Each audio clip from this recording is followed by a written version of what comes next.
الرحمن الرحيم الحمد لله رب العالمين والصلاة والسلام على سيدنا ومولانا أبي القاسم المصطفى محمد اللهم صل على محمد وآل محمد وعلى أهل بيت الطيبين الطاهرين المعصومين لا سيما بقية الله في الأرضين روحي وأرواح العالمين له الفداء رب اشرح لي صدري ويسر لي أمري واحلل عقدة من لساني يفقهوا قولي. Dear brothers and sisters, it's a pleasure to be back here with you again. And the topic tonight is going to be a very important one. We're going to be discussing the topic of Wilayah.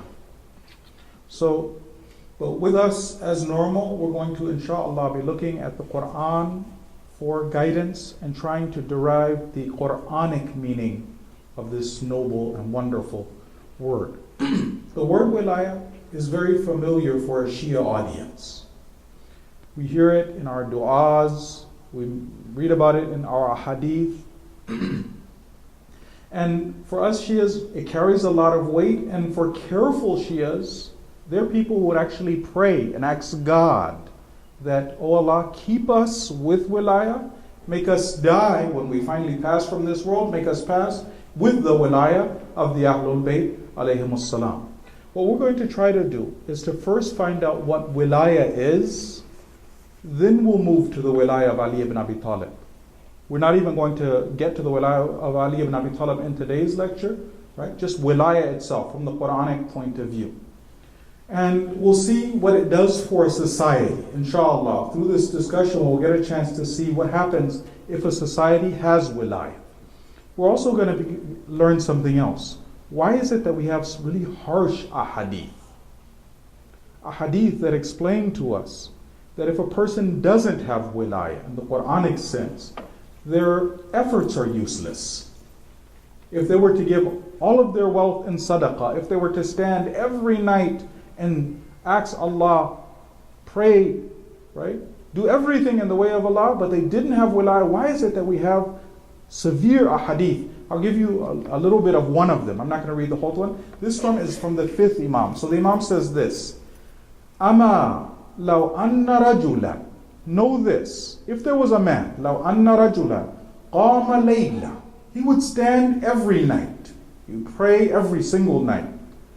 Wasama nahara. Every day he would fast. Not just the month of Ramadan. Every single day this person is fasting. وَتَصَدَّقَ بِجَمِيعِ مَالِهِ. This person also gave sadaqah and gave all of their wealth in the way of Allah. وَحَجَّ جَمِيعَ دَهْرِ. They also made hajj every year for their whole life. وَلَمْ يَعْرِفْ وِلَايَةَ وَلِيِّ اللَّهِ. But they didn't know, didn't recognize, and did not have the wilayah of the wali of Allah. The rest of the hadith I'm not going to even mention. We have a hadith like this though. So what we're going to be trying to do is understand why is it that this concept is so important. If there is an ummah that doesn't have this ummah is useless, of no use. They're not even deserving of Allah's mercy. We have a hadith like that. Not of deserving of Allah's mercy. So why is it that this concept is there and it's so important? Now, the discussion on wilayah is a continuation of what we found in the discussion on nubuwwah. And what we'll see is that nubuwwah without wilayah is naqis. It's incomplete. So, in order for us to cover this concept properly, we're going to have to repeat some of what was said when we covered the concept of nubuwwah in order to understand this properly. Also, as you know, brothers, we're having a little bit of a break between our sessions. So sometimes there'll be a little bit of repetition. Don't think we've lost our way or that, no, some of these repetitions are necessary. There's a challenge when it comes to talking about the concept of wilayah. And the challenge is this: because there's so many wrong things that are said, so many illogical things that are said, some of those ideas unconsciously can be in the minds of a believer. To undo the wrong thinking when it comes to wilayah, the wrong misunderstandings, is not always easy.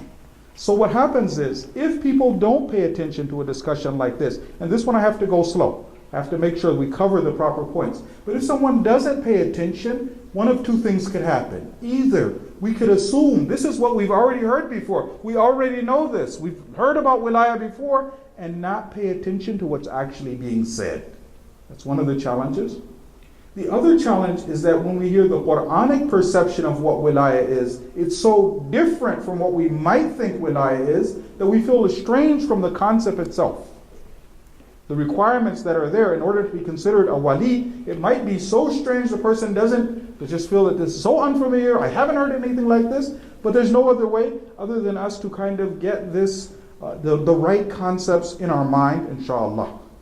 So, having said that, and I mentioned there's going to be some repetition of where we were before in order to get here, but let's try and pay attention, please. First, let's send the salawat ala Muhammad wa ali Muhammad.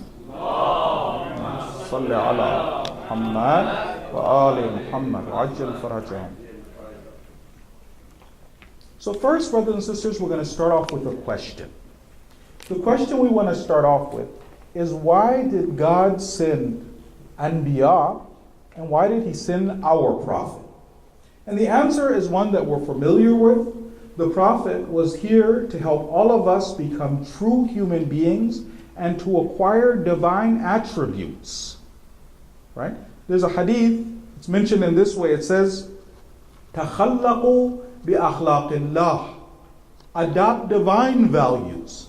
We want to be people who the mercy of Allah is shown when we're supposed to be merciful. The ghadab of Allah, the anger of Allah, is also demonstrated. There's times as a believer where we're supposed to actually be arrogant. The believer is sometimes supposed to be arrogant. And again, in reflection of those divine values, right? The emotions are under Allah's control and under Allah's direction. The pinnacles are when you see, like the Lady Fatima, where Allah would get angry for her anger. That's like the pinnacle of where we're trying to go. But we want to be adopting these divine values in our lives. So what happens is, another word for saying this would be to become perfect, true human beings. Or in that famous hadith that we have, it says, the Prophet says this. He says, Sallallahu alayhi wa sallam, Allahumma salli ala Muhammad wa ali Muhammad. Bu'ithtu li'utammima makarim al-akhlaq. I have been sent in order to help people complete makarim al-akhlaq. So the highest of noble values. So in other words, we were sent to, or the Prophet was sent to help us become perfect human beings, achieve perfection, go as far as Allah wanted us to go. Now, we have a question. The question is, how would the Prophet go about doing this? If we can answer this question properly, brothers and sisters, then this is going to help us when it comes to community building.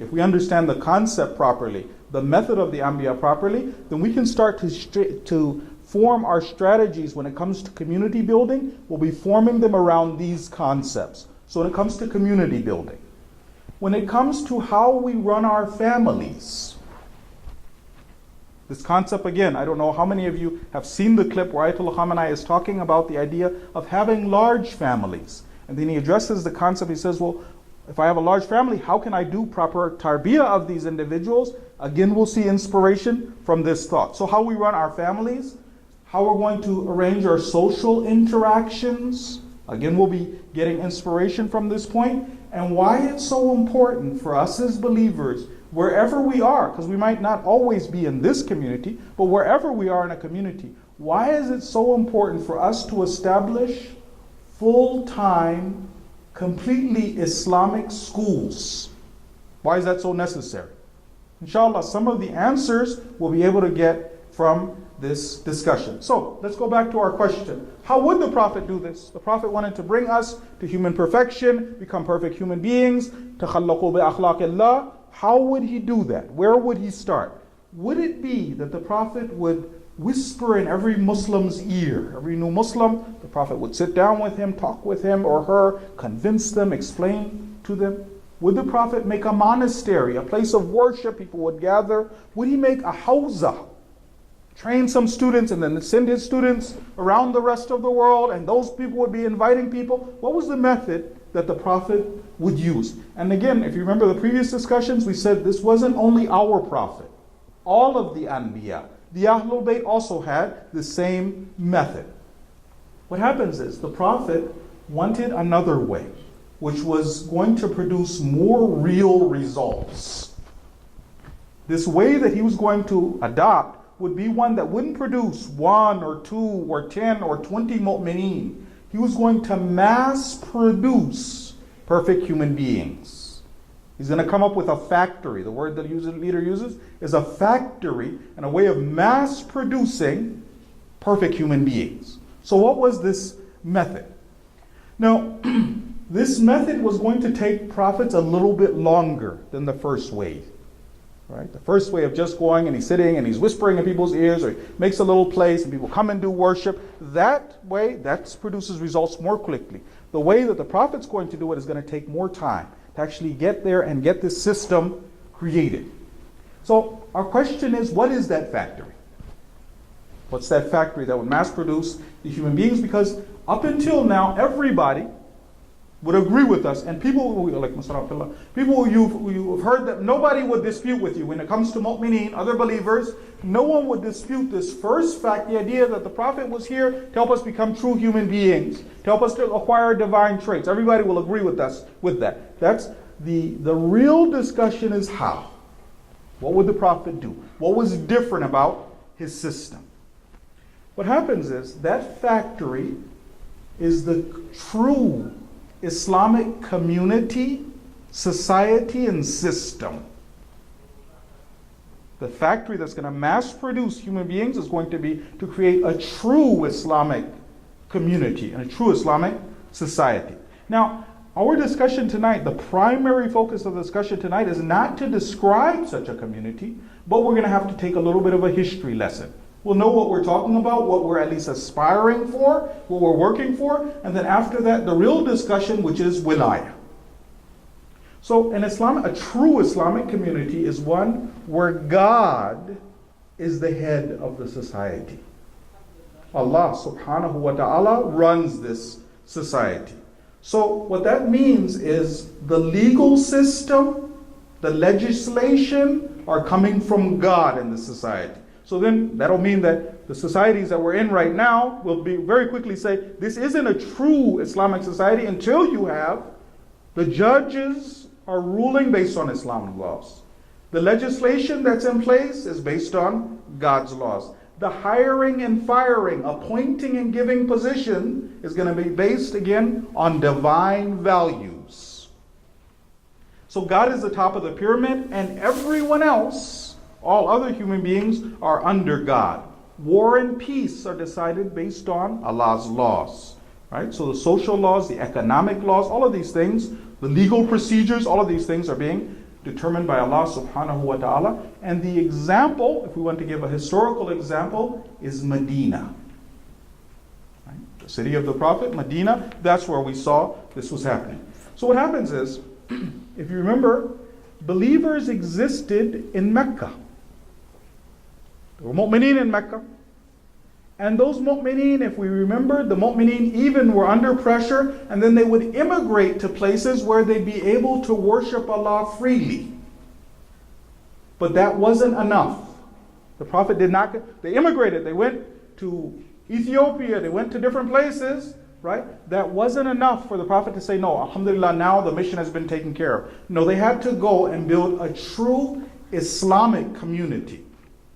So, in that true Islamic community, where God was ruling, the Prophet is the representative of Allah subhanahu wa ta'ala. Right? It was the Prophet who was the legislator in practice, the na'ib of God, and he was the person who was the executive and pushing the people to obey Allah's rules. And what happens is you'll see in that society back in Medina, all of these actions were taking place in the masjid. Right? We'll see. Well, inshallah, we'll cover this. Right? So the congregational prayers are there in the masjid, the khutbah is there in the masjid, and the military anthem that they would recite was also being there in the masjid. So in the masjid, the center of the life of the believers, that's where the Prophet would gather and he would read the khutbah for the prayers. They would be praying together. The dars would be there. The Prophet would go on his mimbar and address the believers over there. The purification would go there, and even when people would be sent on military expeditions, the flag would be handed off in the masjid. He would tell Usama bin Zayd, for instance, this is your responsibility, go to such and such area, take care of this responsibility, and it would be handed off. So there was words the Prophet would use, "Intaliqu ala ismillah," right? Go in the name of God, and he would send the believers off there. This is something else that was a little different. He would also carry out the hudud, the Islamic penal code, that would be carried out in the masjid also. The hudud would be carried out in the masjid. So salah was there, dars was there, everything was in the dunya and akhirah was there. What happens is, in such a society, everyone would come out to be a perfect human being. Now this part maybe is a little bit new. Everybody would come out to be a perfect human being. If you were a good person and you wanted to be good and you wanted to get closer to Allah, it was very easy. You could get closer to Allah, the spiritual purification, all of those things that would happen. If you were a bad person, you'd be forced to act in a way which conformed to society. Right? There's Amr, in the ideal Muslim community, Amr bil Ma'ruf is taking place. Even if the person is wicked inside, the social pressure is there and it's pushing the person to go over and to obey Allah subhanahu wa ta'ala. Right? So everything is there pushing you towards God, to serve God, to be an abd of Allah. And on the opposite, those things which will be pushing you away from God, they're non-existent in that society. The opposite of a non-Muslim society, of a non-divine society. Right? Now for believers, for those who are practicing, they're very aware of how difficult it is to constantly be in the remembrance of Allah subhanahu wa ta'ala. Everywhere from the ads, TV, news, your friends, co-workers. I don't want to get riba. I don't want to give riba, right? Interest, right? We're always trying to find a way. How can I stick to the Sharia? And it's a challenge for believers who are very serious about this. I don't want to commit even one sin, right? For that believer, mu'min or mu'minah, who really says that I don't want to, not even one sin, I always want to obey Allah. We find in these kind of societies, you're constantly in a struggle.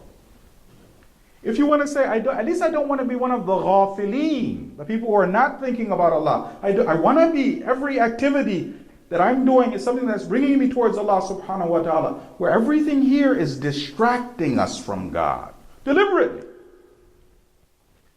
The Muslim society, the true Islamic society, is the opposite. From the time you go into the bazaar, from your friends, family members, siblings, people in the street, your friends, everybody, the whole thing would be, in the true Islamic society, everything is remembrance of Allah and going away from obedience to anyone other than Allah subhanahu wa ta'ala. Now this is part I've only seen from Ayatul Khamenei. He says this: if that society which the Prophet created, if it could have stayed for 50 years on its usul, on its principles, and the leadership after being Nabawi could have been Alawi. Right? So either the Prophet would live his natural lifespan and it would, for 50 years, if you could have had this, he says all of the munafiqeen would have been turned into mu'mineen. If that society had been there long enough to weed out those individuals, right? We're talking 2 generations, 50 years, right? So people are going through the system and mu'mineen are standing up and doing their responsibilities. We learned this before. Whenever we learned, there were 2 reasons why the Prophet's mission from an external point of view would fail. We learned that there were 2 traits that if we as believers didn't have, then the Prophet and the mission of the Prophets, the Imams, they would collapse. Right? One was true Iman with those 3 conditions, and the other one was faith, was sabr. If those aren't there, then right? But let's say there was a system, the divine system was established. The leadership is that divine leadership. And for 2 generations, a little more than 2 generations, under that divine leadership, he says people who came into that system and didn't have Iman initially. Their hearts were not full of Iman, not full of wonderful akhlaq, but living in that society, they would have forced them, confirmed them, and automatically individuals would have come out with faith. They've been weeded out. There's no way to keep that system in place, and that's the nature of the divine system. And if it had been allowed to continue, if those mistakes and treachery hadn't happened, so what happens is, Anbiya came to form and build that kind of a system. And if that system, if such a society is established, then people come out. But again, we're mass producing perfect human beings in such a society where God is everything. Right? People are coming out now in numbers. Not 10, not 20, not 100, thousands, tens of thousands of people are coming through this system, being purified in this system, and then coming out on the right way. But the individual, and sorry, just to repeat, the individuals who go through this system are people who are both externally practicing, right? The zahir is that of a mu'min and a believer, but also internally. Batinan, they would also have accepted the teachings, the self-purification is happening, and God is moving them towards a certain direction. But now, that was the Islamic society. Our discussion, if we remember, is about Wilayah. Our discussion, what we want to talk about tonight, is Wilayah. So, a couple of questions. When the Prophet comes, initially, and he wants to build this kind of a society, does the Prophet not need some people to come and assist him? Or is he can just, by himself, come in and make this happen, build a society without any sort of help? The Prophet's going to need people. Right? This also something else just to keep within parentheses. Most of the efforts of the Anbiya, most of the work of the Anbiya, the activities of the Anbiya, was done through non-miraculous means. Right? Most of it, the Prophet would go and he would take the regular approach. Okay? So, such a society, it wouldn't need leadership, it wouldn't need organization, it wouldn't need a structure. Absolutely. So, the Prophet would go, and his first job would be to create those helpers, supporters, soldiers, those who are going to defend that initial society. And he would do that with working with these individuals one-on-one. The Prophet would be going to these individuals, reciting the ayat of the Quran, mentioning the various ahadith, and he'd be building that first group of people who are going to be able to carry this new system on their backs. Right? So these individuals are going to be people of deep faith. Right? Believers to the core. People who are united. Right? And these are going to be the people who can go over and take those necessary steps in order for that civilization to be built. So now, brothers and sisters, what we normally do is we look at some of the verses of the Quran and we read these verses together. So this first verse, if you don't mind opening your Qurans, it's surah number 8 and it's verse number 62. So we come to the conclusion that the Prophet, in order to get to Medina, where he wants to be, he needs a group of individuals who are going to carry that burden, and now we're going to be looking at the Quran. And we want to find out what Wilayah is. We're not going to get to all of it today. Right? We're going to continue, inshallah, the discussion tomorrow. So, the verse, which we should find, Surah 8, verse number 62 is this. Brothers and sisters, anybody found the verse? Sisters? Okay. أعوذ بالله من الشيطان الرجيم هو الذي أيدك بنصره وبالمؤمنين. He is the one. Allah subhanahu wa ta'ala is the one. أيدك. He supported you. He assisted you. He strengthened you. بنصره. Divine help. His help. وبالمؤمنين. The believers. So that initial group who's here to support the Prophet and carry his mission are there. The Prophet would work on those individuals one-on-one, advise them, explain to them, quote the verses of the Quran, help them through their spiritual difficulties, and these individuals would then become that first group, so that one-on-one work would take place initially in order to have this happen. This one, brothers and sisters, Surah Nahl, so it should be Surah number 16, and verse number 125. Surah 16, verse number 125. This describes the Prophet's instructions. أعوذ بالله من الشيطان الرجيم "Ud'u ila sabili rabbika bil hikmati wal maw'izati al hasana." The instructions of the Prophet, ud'u, right? Invite, call.